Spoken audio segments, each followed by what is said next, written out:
మీనాక్షి నటరాజన్ రాజ్యసభలోకి అడుగు పెట్టకుండా అడ్డుకుందెవరు? మీనాక్షి నటరాజన్ రాజ్యసభ నామినేషన్ తిరస్కరణకు ఎందుకు గురైంది? ఈ రాజ్యసభ నామినేషన్ తిరస్కరణ కారణం ఏంటి? లీగల్గా అసలు ప్రాసెస్ ఎలా ఉంటుంది అడిగి తెలుసుకుందాం. మనతో పాటుగా మాట్లాడడానికి సీనియర్ న్యాయవాది ఉదయకాంత్ కాంపల్లి మనతో పాటుగా ఉన్నారు. సార్ నమస్తే. నమస్తే. నమస్తే. మీరు కూడా చూసారని భావిస్తున్నా మీనాక్షి నటరాజన్ది నామినేషన్ నిన్న తిరస్కరణకు గురైంది. దానికి సంబంధించి ఒక లూప్ హోల్ అనేది అక్కడ ఉన్నటువంటి బీజేపీ నాయకులు, అక్కడ ఉన్నటువంటి రిటర్నింగ్ అధికారికి కంప్లైంట్ చేయడం, దీన్ని ఆమె పొందుపరచకపోవడం, మొత్తం మీద తన యొక్క నామినేషన్ అయితే రిజెక్షన్కి గురైంది. మీకు దగ్గర ఉన్నటువంటి సమాచారం ఏంది, అసలు ఎందుకు రిజెక్షన్ గురైందని మీరు భావిస్తారు? మధ్యప్రదేశ్ అసెంబ్లీ ఎలక్షన్స్లో ఆల్మోస్ట్ 230 సీట్స్ గెలుచుకున్నారు. గెలిచిన దాంట్లో 163 ఏమో బీజేపీ, 63 కాంగ్రెస్, మళ్ళీ దాని తర్వాత ఇంకొకటి బీఏపీ అని చెప్పి ఒక పార్టీ, ఒక క్యాండిడేట్ వచ్చినారు. ఓకే. ఇప్పుడు రాజ్యసభ సభ్యత్వంలో 3 ఎలిజిబుల్ క్యాండిడేట్స్ ఉంటారు రాజ్యసభకు పోనీకి. కాంగ్రెస్కు బీజేపీకి ఈక్వల్ మెజారిటీ ఉన్నది. ఓకే. బీజేపీకి 2 పోటీ చేయాలి, కాంగ్రెస్కి 1 పోటీ చేస్తే ఈక్వల్ మెజారిటీ అవుతుంది. కానీ ఇక్కడ ఏం చేసిండ్రు, బీజేపీ వాళ్ళను 3 నిలబెట్టడం జరిగింది, కాంగ్రెస్ నుంచి 1 నిలబెట్టారు. అది మీనాక్షి నటరాజన్ గారు. సో ఆ 3లో వాళ్ళు ఎవరిని ఎన్నుకోవాలనేది Congress party majority of 166 MLA ఓట్లల్లా వాళ్ళు డిసైడ్ చేసేసి వారు ఎన్నుకోవాలి. ఆ 3 ఇట్లా 2 ఎవరిని. కాంగ్రెస్కి వచ్చిన తర్వాత ఏదైతే 66 ఓట్లు ఉన్నాయో ఖచ్చితంగా it's a required magic figure. With that Meenakshi గారు తను ఖచ్చితంగా రాజ్యసభ ఎలక్ట్ అయిపోతారు. It's a clear cut. దాంట్లో జరిగింది ఏంటిది, ప్రతి ఎలక్షన్స్ మనకు తెలుసు, ప్రతి ఒక్క వ్యక్తిగత ఇన్ఫర్మేషన్ అంతా కూడా ఏది కూడా అబద్ధం చెప్పకుండా, దాచకుండా ఎలక్షన్ అఫిడవిట్లా పొందుపరచాల్సిన బాధ్యత ప్రతి కార్యకర్త, ప్రతి కంటెస్టెడ్ అభ్యర్థికి అయితే ఉంటుంది. అందులో భాగంగా మీనాక్షి గారు ఏదైతే తన అఫిడవిట్ రాసినారో అందులో తన మీద ఒక క్రిమినల్ కేసు పెండింగ్ ఉన్నది తెలంగాణ రాష్ట్రంలో. దాని యొక్క ఇన్ఫర్మేషన్ డిస్క్లోజ్ చేయలేదు. ఇప్పుడు సుప్రీంకోర్టు ఏం చెప్తుంది, any candidate who is contesting for election అంటే పీపుల్స్ రిప్రజెంటేటివ్ యాక్ట్ కూడా అది చెప్తుంది. ఏమనంటే మనం ఎలక్షన్ కంటెస్ట్ చేసేటప్పుడు మన వ్యక్తిగత ఇన్ఫర్మేషను, మన ఫ్యామిలీ ఇన్ఫర్మేషను, మనకున్న ఆస్తులన్నీ, మనకున్న క్రిమినల్ కేసెస్ ఏంటిది అండ్ దాని తర్వాత మన ఎంటైర్ డీటెయిల్స్ అంతా కూడా ఎలక్షన్ అఫిడవిట్లో పొందుపరచాలి. ఇక్కడ జరిగిన టెక్నికల్ ల్యాప్సెస్ ఏంటంటే మర్చిపోయా, అవసరం లేక అనిపించిందా, ఏమనిపించిందో మొత్తానికి అయితే తెలియదు. కానీ మీనాక్షి గారు డిస్క్లోజ్ చేసిన దాంట్లో తన మీద కేసు ఏదైతే ఇక్కడ హైదరాబాద్ నాంపల్లిలో ఏ శ్రీలత అనే వ్యక్తి తన మీద ఒక criminal case private complaint Nampally 4th metropolitan magistrate కోర్టులో ప్రైవేట్ కంప్లైంట్ రెఫర్ చేసినట్టు ఉంది. అది కాగ్నిజెన్స్ కోర్టు తీసుకున్నది. దాన్ని తీసుకొని మేడంకు నోటీస్ పంపించాను. నోటీస్ పంపించిన తర్వాత తను కౌంటర్ కూడా ఫైల్ చేసినట్టున్నది. ఆ ఇన్ఫర్మేషన్ ఇది ఎంత క్రెడిబుల్ ఇన్ఫర్మేషన్ నేను తీసుకున్నా అంటే నాకున్న ఇన్ఫర్మేషన్ నేను ఆన్లైన్లో కలెక్ట్ చేసుకున్న ఇన్ఫర్మేషన్. సో దీంట్లో ఏం చెప్తారంటే ఆమె ఇన్ఫర్మేషన్ డిస్క్లోజ్ చేయలేదు కాబట్టి ఆమె డిస్క్వాలిఫై చేయాలి. ఒకటంటే నిన్న 5:30 దాకా కూడా ఆమె నామినేషన్ పత్రాల దగ్గర పెట్టుకొని ఆ ఇన్ఫర్మేషన్ డిస్క్లోజ్ చేయలేదు. దాన్ని చేయాల్సిన బాధ్యత ఒక సభ్యురాలుగా కంటెస్టింగ్ అభ్యర్థిగా ఉంటుంది కాబట్టి చేయనందుకు ఆమెను నిన్న లాస్ట్ డేట్ మళ్ళీ అప్లికేషన్. సో కాబట్టి ఆమెను డిస్క్వాలిఫై చేస్తూ అక్కడ ఎలక్షన్ కమిషన్ వాళ్ళు రిఫ్యూజ్ చేయడం జరిగింది. సో దానికి సంబంధించి కేసీ వేణుగోపాల్ గారు కావచ్చు కానీ, జయరాం రమేష్ గారు కావచ్చు కానీ, ఇంకా మిగతా కాంగ్రెస్ పార్టీ ప్రతినిధులు దీపదాస్ మున్షి గారు కానీ అందరూ కూడా వెళ్ళేసి నిన్న నైట్ అంతా కూడా ధర్నా చేసిన మనము ఛానల్స్లో చూసినాం. సో మెయిన్ క్రక్స్ ఏంటంటే any candidate contesting for the election has to disclose వాళ్ళ పూర్తి వివరాలన్నీ కూడా డిస్క్లోజ్ చేయాలి. చేయనందుకు ఆమె అఫిడవిట్ ఈ నాంపల్లి కోర్టులో ఏదైతే కేసు నడుస్తుందని చెప్తా ఉన్నారో క్రిమినల్ కేసు, దానికి సంబంధించి ఏమైనా ఎఫ్ఐఆర్ నమోదైనా లేకపోతే ఓన్లీ కోర్టు నుంచి ఇది ప్రాసెస్ నడుస్తా ఉందంటే 2 things ఉంటాయి. వన్స్ ఒక వ్యక్తి కంప్లైంట్ ఇచ్చిన తర్వాత ఎఫ్ఐఆర్ అవుతుంది. ఎఫ్ఐఆర్ అయిన తర్వాత కోర్టుకు ఎఫ్ఐఆర్ సబ్మిట్ చేసిన తర్వాత కోర్టు కాగ్నిజెన్స్ తీసుకుంటుంది. దాని మీద ట్రయల్స్ కండక్ట్ చేస్తారు. దాని ప్రాసెస్లో ఛార్జెస్ ఫ్రేమ్ చేస్తారు, ఛార్జ్ షీట్ అవుతుంది, ట్రయల్స్ అయిపోయిన తర్వాత శిక్ష పడుతుంది. ఒక ప్రాసెస్. డైరెక్ట్ మేజిస్ట్రేట్కు మనం ఎప్పుడైతే కోర్టు కేసు తీసుకున్నప్పుడు మేజిస్ట్రేట్కు ప్రైవేట్ కంప్లైంట్ ఇస్తాము. ప్రైవేట్ కంప్లైంట్ ఇచ్చినప్పుడు మేజిస్ట్రేట్ తన సొంతంగా కూడా కాగ్నిజెన్స్ తీసుకునే అవకాశాలు ఉంటాయి, తీసుకుంటారు కూడా. వన్స్ ఒకవేళ అయితే ఎఫ్ఐఆర్ రిజిస్టర్ చేసేసి ఎంక్వైరీ చేసి ఎఫ్ఐఆర్ రిజిస్టర్ చేయండి అని చెప్పి అడిగే సూచనలు ఒక వంతు. దాని తర్వాత కోర్టు తనకు తాను కాగ్నిజెన్స్ తీసుకొని కేసు ట్రయల్స్ నడిపించే బాధ్యత, నోటీస్ సర్వ్ చేసే బాధ్యత ఇంకొక వంతు. ఇక్కడ మోర్ పర్టికులర్లీ మేడం కేసులో, మీనాక్షి గారి కేసులో ఏం జరిగిందంటే కేసు కాగ్నిజెన్స్ తీసుకుంది కోర్టు. తీసుకున్న తర్వాత మీనాక్షి గారికి నోటీస్ ఇవ్వడము, వాళ్ళు కూడా కౌంటర్ దాఖలు చేసినట్టుగా ఇన్ఫర్మేషన్ ఉంది. సో ఆ ఇన్ఫర్మేషన్ ఏదైతే ఉందో అది డిస్క్లోజ్ చేయలేదు అంటారు. ఇక్కడ మీనాక్షి గారి పర్సెప్షన్లో ఏంటిదంటే నాకు నోటీస్ ఇచ్చినారు, గిల్ట్ ప్రూవ్ కాలేదు, ఇంకా కూడా నా మీద నేరారోపణ మోపడింది, అది ప్రూవ్ కాలేదు కాబట్టి నేను దాన్ని డిస్క్లోజ్ చేయలేదన్నది కాంగ్రెస్ పార్టీ వాదన. ఓకే. కానీ బీజేపీ వాళ్ళ వాదన ఏంటంటే అది మీకు క్రిమినల్ అఫెన్స్ కాబట్టి మీ మీద కేసు రిజిస్టర్ అయింది, మ్యాజిస్ట్రేట్ కోర్టులో ఉన్నది, సో కాబట్టి మేము మిమ్మల్ని డిస్క్వాలిఫై చేస్తామని చెప్పేసి ఇది బీజేపీ వాళ్ళ వాదన. ఓకే. రాజకీయంగా ఒకటి ఇప్పుడు రెండు ఉంటాయి. ఇప్పుడు మనం జ్యుడిషియల్ ఆస్పెక్ట్స్, లీగల్ ఆస్పెక్ట్స్ మాట్లాడుకుందాం, రాజకీయ ఆస్పెక్ట్స్ మాట్లాడుకుందాం. ఓకే. రాజకీయంగా దెబ్బ కొట్టాలని అనుకుంటే సాయంత్రం దాకా ఆపి ఆమెను మీ యొక్క ఇన్ఫర్మేషన్ డిస్క్లోజ్ చేయలేదు ఎందుకు అని అడిగే అవకాశాలు ఉంటాయి. మీ మీద ఇటువంటి కేసెస్ రిజిస్టర్ అయి ఉన్నాయంటే కదా, దాని ఇన్ఫర్మేషన్ కూడా మ్యాండేట్ గా పొందుపరచాల్సిన అవసరం ఉంటుంది అని చెప్పి డైరెక్ట్ చేయొచ్చు, గైడ్ చేయొచ్చు. కానీ అక్కడ ఏంటంటే ప్రభుత్వం వాళ్ళది మధ్యప్రదేశ్ లో, కాబట్టి వాళ్ళు చెప్పాల్సిన అవసరం వాళ్ళకి లేదు, వాళ్ళు చెప్పరు కూడా. అధికారులను వాళ్ళ చేతులు గుప్పిట్లో పెట్టుకుంటారు. బీజేపీ ఎప్పుడు చేసే పని అదే. At the same time as a candidate Meenakshi గారికి కూడా పూర్తి అవగాహన ఉండాలి. వాళ్ళకున్న లీగల్ సపోర్ట్ ఏదైతే ఉన్నదో, ఇప్పుడు కాంగ్రెస్ పార్టీ లీగల్ సెల్ ప్రతి రాష్ట్రంలో ఉంటుంది, వాళ్ళ అడ్వకేట్స్ లీగల్ టీం ఉంటారు. మరి మన మీద ఈ కేసు పెండింగ్ ఉన్నది, ఇది డిస్క్లోజ్ చేయాల్సిన నెసెసిటీ ఉందా లేదన్నది ఒకవేళ తను కనుక అడిగి ఉండి తెలుసుకొని ఉంటే కనుక ఏమున్నది. ఇప్పుడు మర్డర్ కేసులు ఉన్న వాళ్ళు ఎలా ఎంపీలు అవుతున్నారు, ఎమ్మెల్యేలు అవుతున్నారు, మంత్రులు అవుతున్నారు, కేంద్ర స్థాయి మంత్రులలో కూడా అవుతా ఉన్నారు, కేసులు పెండింగ్ ఉంటాయి, ట్రయల్స్ నడుస్తూ ఉన్నాయి, రైట్. సో అవి జరుగుతున్నప్పటికి కూడా ఎలక్షన్లో పోటీ చేసే అవకాశాలు ఉంటాయి.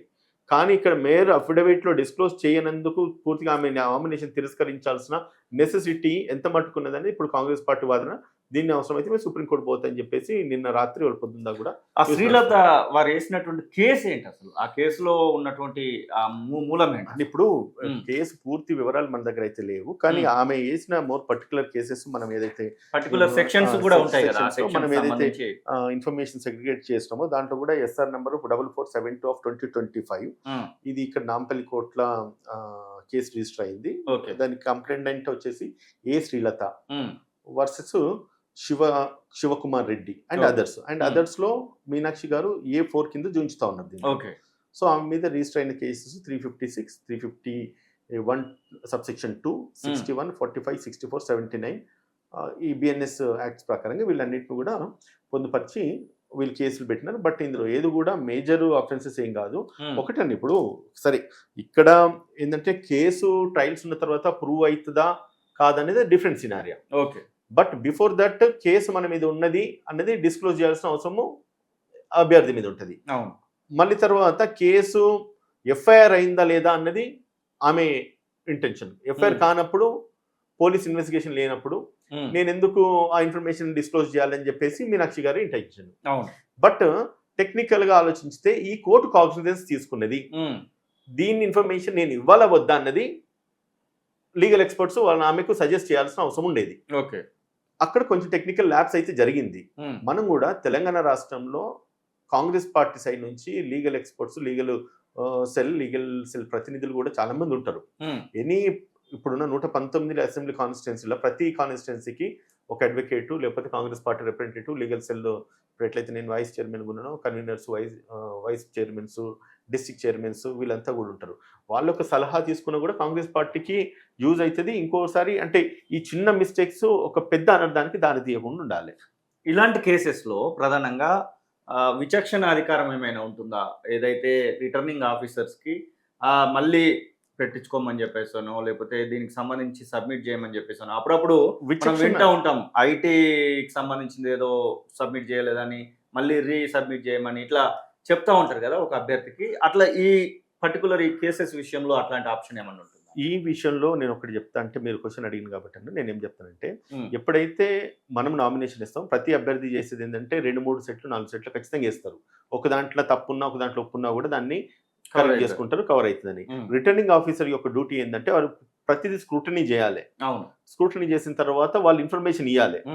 దీంట్లో ఒకవేళ రిటర్నింగ్ ఆఫీసర్ కు నిజంగా ప్రయర్ ఇన్ఫర్మేషన్ ఉండి మీద క్రిమినల్ కేసు పెండింగ్ ఉన్నది, ఆయన కూడా ఈమె డిస్క్లోజ్ చేయలేదు అన్నది కనుక, ఇప్పుడు ఒక కేసు ఏదన్నా ఉంటే ఇట్స్ పబ్లిక్ డాక్యుమెంట్, మన నెట్లో కొట్టినా వచ్చేస్తుంది, లేదు గూగుల్లో కొట్టినా వచ్చేస్తుంది. ఇప్పుడు అంటే టెక్నాలజీ పెరిగింది కాబట్టి it's public document. Returning officer కు కనుక నాలెడ్జ్ ఉంటే కనుక ఆయన ఒక గుడ్ మోటివ్, గుడ్ ఇంటెన్షన్ తో ఉన్న వ్యక్తి అయితే మీ మీద కేసు పెండింగ్ ఉన్నది, దీని ఇన్ఫర్మేషన్ కనుక మీరు డిస్క్లోజ్ చేయకపోతే మిమ్మల్ని డిస్క్వాలిఫై చేయాల్సి వస్తుంది అని చెప్పి చెప్పేటోడు. ఎలక్షన్ కమిషన్ కానీ రిటర్నింగ్ ఆఫీసర్స్ ఎవరైనా కూడా బయాస్డ్ గా ఉండాలి, కానీ అన్బయాస్డ్ గా ఉండదు. అంటే వన్ సైడ్ పని చేసినట్టుగా ఉండదు కదా. ఎస్. సో ఇక్కడ ఏమైందంటే ప్రభుత్వం వాళ్ళది కాబట్టి వాళ్ళది కూడా సర్ప్రైజ్ చేసింది, మాకేం అవసరం ఏంది చెప్పాలి అండ్ దాని తర్వాత ఇప్పుడు ఆపోజిట్ క్యాండిడేట్ ఎవరైతే ఆమెకున్నారో ముగ్గురు పార్టీ నుంచి చేస్తా ఉన్నారు కాబట్టి అవును. బీజేపీలన. సో వాళ్ళు ముగ్గురు వాళ్ళు రెఫ్యూజ్ ప్రీ ప్లాన్డ్ గానే ఉన్నారు వాళ్ళు, ఆ ముగ్గురు క్యాండిడేట్స్ ఉన్నారు వీళ్ళు అక్కడ. ఓకే. ఓకే, వాళ్ళు ఇంటెన్షనల్ గానే ఈ యొక్క కాన్స్పిరసీ చేసేసి ఆమెను తప్పించాలన్న ఆలోచన వాళ్ళకి మైండ్ లోనే ముందే ఉన్నది. లేకపోతే 5:30 దాకా 6:30 దాకా హోల్డ్ చేయాల్సిన నెసిటీ లేదు. ఇదే గనక నీ మీద ఈ ఇన్ఫర్మేషన్ ఉంది కాబట్టి ఈ అఫిడవిట్ నువ్వు రాంగ్ ప్రొడ్యూస్ చేసావు కాబట్టి దీన్ని రెక్టిఫై చేసుకో అని చెప్పే అవసరం కూడా ఉండేది కదా. ఓకే. ఇప్పుడు ఎప్పుడే కానీ నేను ఒకటి చెప్తా, రాజకీయం కావచ్చు, యుద్ధం కావచ్చు, సామ్రాజ్యం ఏదైనా కూడా శత్రువుకు కత్తిచ్చి కొట్లాడితేనే యుద్ధంలో మజా ఉంటది. అవును. వాన్ని డిస్క్వాలిఫై చేసేసి కొట్లాడికి రాకుండా లేదంటే కనుక ఈ యొక్క టెక్నికల్ ల్యాబ్సెస్ చూసుకుంటా జరిపించి అంటే పోటీలో లేకుండా గెలవడం పెద్ద విజయం కాదని నేను అయితే వ్యక్తిగతంగా నేను భావిస్తానన్న. ఇప్పుడు ఒకవేళ అక్కడ 300-230 సీట్లు ఉన్నాయి, నీకు వాళ్ళకి ఇద్దరు కావాల్సిన ప్రపోర్షనేట్ సీట్లు వాళ్ళకు ఉన్నాయి రాజ్యసభకు.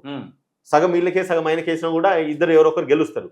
కానీ ముగ్గురు నామినేట్ చేసినారు. ముగ్గురు నామినేటేషన్ లో వేసినప్పుడే వాళ్ళ యొక్క ఇంటెన్షన్ క్లియర్ కట్ బయటపడ్డది. ఓకే. ఆ 66 మెంబర్స్ ఎవరైతే కాంగ్రెస్ ఉన్నారో వాళ్ళు మేబీ అంటే ఇంటర్నల్ గా ఏదన్నా వాళ్ళు మ్యానిపులేట్ చేసేసి చేసుకుందాం అని ఇట్లా అనుకున్నారు ఏంటో మనకు తెలియదు.